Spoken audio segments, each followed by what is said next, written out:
Hai, perkenalkan nama saya Jessica Fernanda Loho dari kelas 4 Manajemen Bisnis 5, nomor absen 31 dengan NIM 19053-190.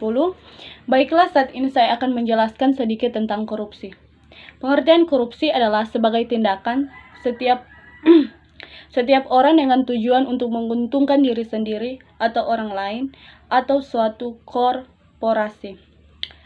Pengertian perilaku koruptif adalah segala sesuatu yang berkaitan dengan sikap, tindakan, dan pengetahuan seseorang yang menjatuhkan dirinya sendiri pada kegiatan korupsi. Persepsi yang sudah tertanam di dalam masyarakat bahwa korupsi hanya apa yang diatur di dalam Undang-Undang Tipikor. Perbedaan korupsi dan perilaku koruptif yaitu korupsi adalah tindakan pejabat publik, baik politik atau pegawai negeri, serta pihak lain yang terlibat dalam tindakan itu yang tidak wajar. Sedangkan perilaku koruptif yaitu seseorang yang menyatakan dirinya pada kegiatan korupsi seperti contoh mencontek, plagiarisme, berbohong, atau memberi uang sogokan saat dalam pembuatan SIM atau KTP dan surat-surat lainnya. Ciri-ciri korupsi menurut Syed Hussein yaitu pertama melibatkan lebih dari satu orang, kedua bersifat rahasia atau tertutup, ketiga melibatkan elemen kewajiban dan keuntungan timbal balik, keempat berusaha untuk berlindung di balik pembenaran hukum.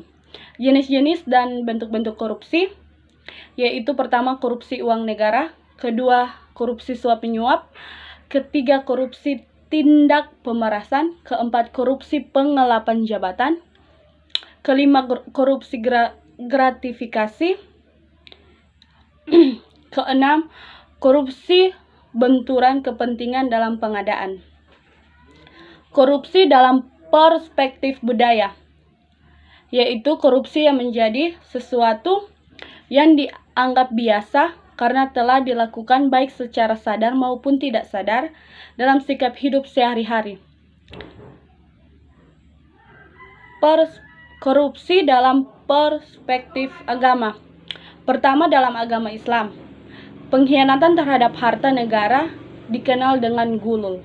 Kedua, dalam pandangan agama Kristen mengatakan berapapun besarnya kekuasaan atau wewenang atau seberapa keterbatasannya kekuasaan, korupsi adalah salah satu penyalahgunaan kekuasaan.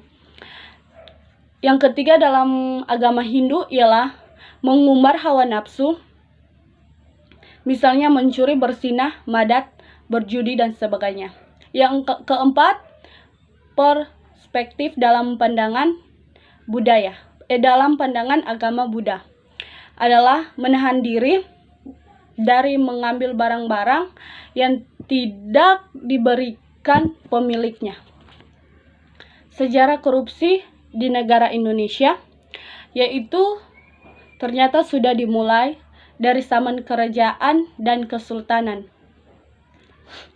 Hal ini membuatnya kurang terekspos karena memang para sejarawan lebih memfokuskan kajian-kajian sejarah mereka ke arah politik dan sosial saja.